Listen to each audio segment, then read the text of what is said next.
Guys, welcome back to Satisfactory Schematics and Blueprints, episode 20.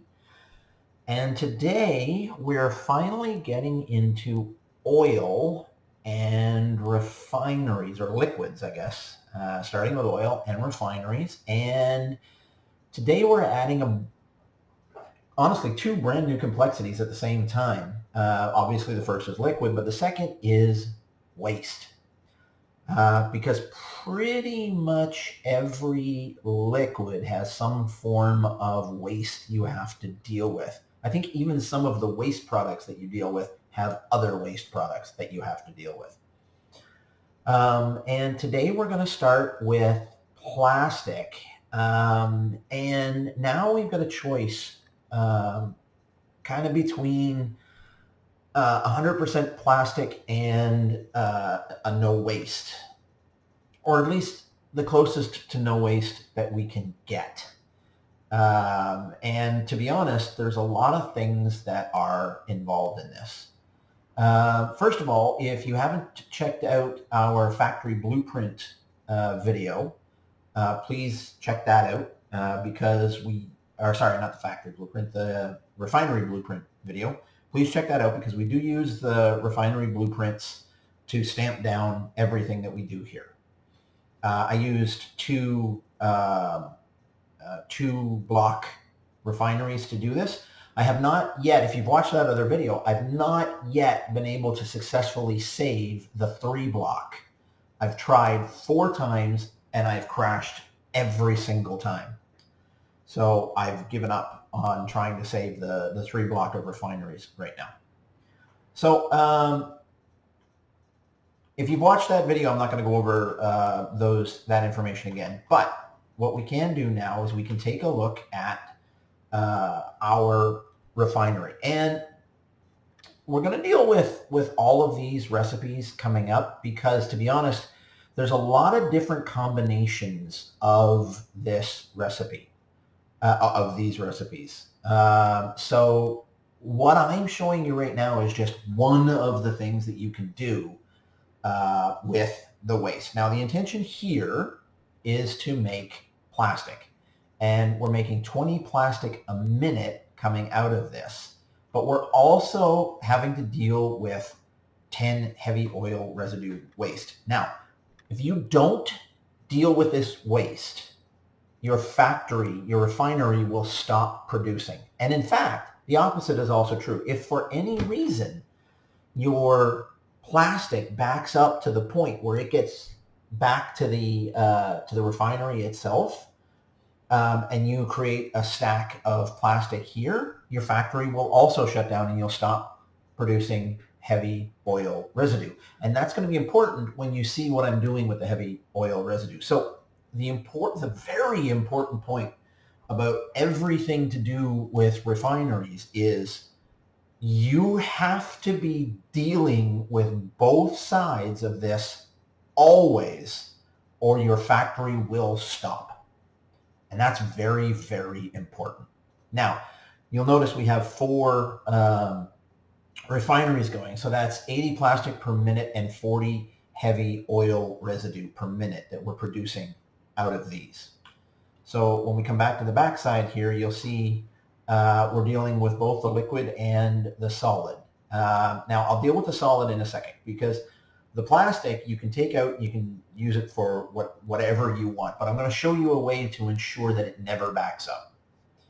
And then on the other side of this, actually I don't need that because there's no solid going in there. What we're doing now is we are feeding the heavy oil, the 40 heavy oil residue per minute into our petroleum coke generator, and that's generating 120 petroleum coke per minute. From there, we take it out of the backside and we run that into 2 coal generators. Did I not hook up power? Oh, I did hook up the power. It's just I've got no fuel going in there, so it's not generating power. Oh, and you know what else I didn't hook up? I'm going to have to do that. I didn't hook up the water. So as you can see, we're sitting on top of, well, not quite on top of, but pretty close to on top of water here. We're actually on top of an abyss, but I can get water from there or from over there. That's actually, I can't get water from there because I can't get over there. So I'll have to get water from over there and bring it up. But this is going to take 50 water per minute and 45 petroleum coke per minute. And that's going to produce 75 megawatts of power. Now, you can use this as a very viable power generation source. If you watch my Let's Play videos, you'll see up at my northern factory, I've got like 40 of these producing power. Now, I've only put 2 of these. That's only going to use 90 per minute. What that's doing is that's ensuring that the power generation is prioritized. All right, so I'm going to get 100% power generation out of these 2 refineries. Okay, which means when I take a look, now obviously I've got a whole bunch of different types of power generation, but if it was only this, it would be a flat line. It wouldn't be fluctuating at all. So I would always know exactly what I'm getting. But what that's doing is that is sacrificing the output of the plastic in order to maintain 100% power generation.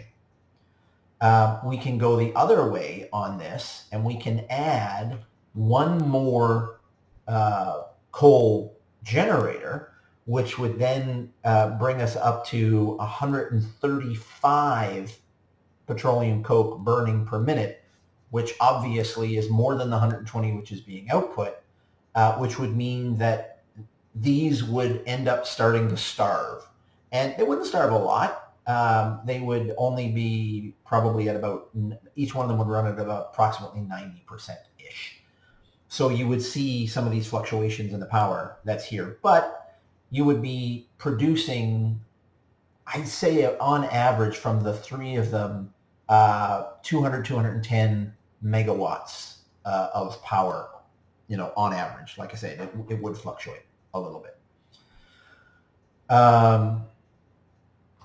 So whichever one that you want to prioritize, it's up to you. You can do it either way. Now, the way to ensure that this never backs up, when you first get this, all you're going to have is splitters. There, a conveyor splitter. And I've got a storage container to represent whatever it is we want to feed. This is the stuff we want to keep, okay? If you put a splitter in, always, one will go to each one. If you've only got 2 hooked up, 50% will go to the top, 50% will go to the right, which means every second one is going to get dropped into the awesome sink. That means you're going to have to produce twice as much in order to be able to get as much as you need for whatever it is that you're doing. Now, if all you're doing is stockpiling it, as soon as that fills up and this conveyor belt fills up, once the plastic gets back to here, 100% are going to go into the awesome sink. What that means is you are always going to be producing plastic and heavy oil residue out of here, which means you're always going to be producing petroleum coke out of here, which means you're always going to be powering those power plants. And that's good for right now, if that's what you're trying to do. Once you are able to get smart splitters, if you put a smart splitter, and I'm missing the AI limiter right now, but if you put the smart splitter on here, again, I've got a tutorial on smart splitters in my Let's Play. You can set it up so that the priority for the plastic to go out the top, out the center, it will always shunt plastic out the center, and then you can run the overflow out of the right-hand side, which means that 100% will always go to where you need it to go until that backs up to the smart splitter, and then 100% will go, or however much is necessary, will always go to your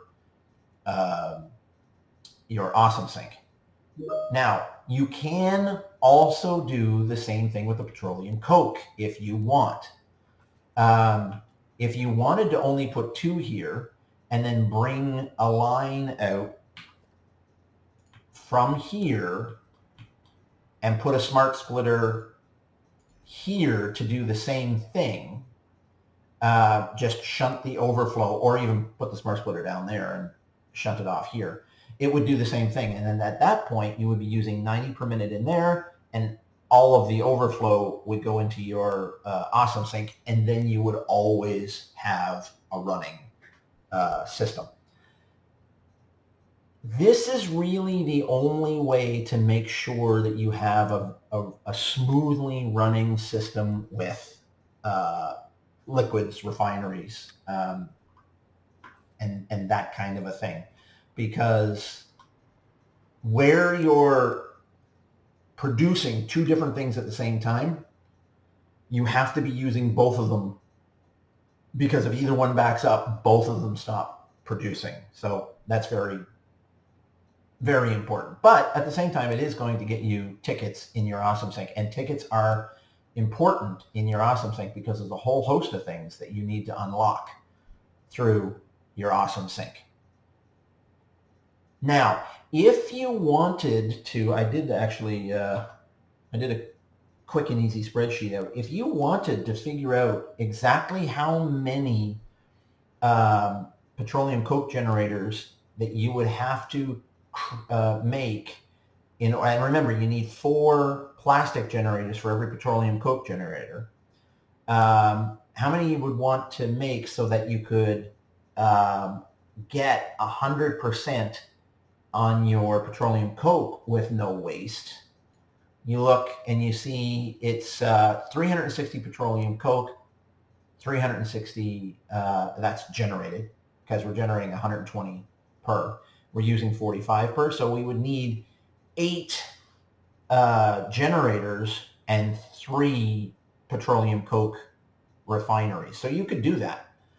And then 3 times 8 is 24. So you'd need, look at that. So you would need 24 plastic generators, and the plastic, so that's 480 plastic per minute. You could be generating 480 plastic per minute, 360 petroleum coke, and feeding all of that into your power generation, and that would be 425 megawatts of, I think it's 225 megawatts that you're making of power out of all that. So whichever way you want to go, completely up to you. But I think now you have the tools to be able to figure all of this out. So please, if you like the video, leave a like down below. Leave a comment too. I love to hear from you guys. I will try to answer all of the comments, especially if you have questions, because I love figuring out new things. Subscribe to the channel if you haven't subscribed. Tell your friends about us, all that wonderful stuff. And we'll see you in the next one, guys. Bye.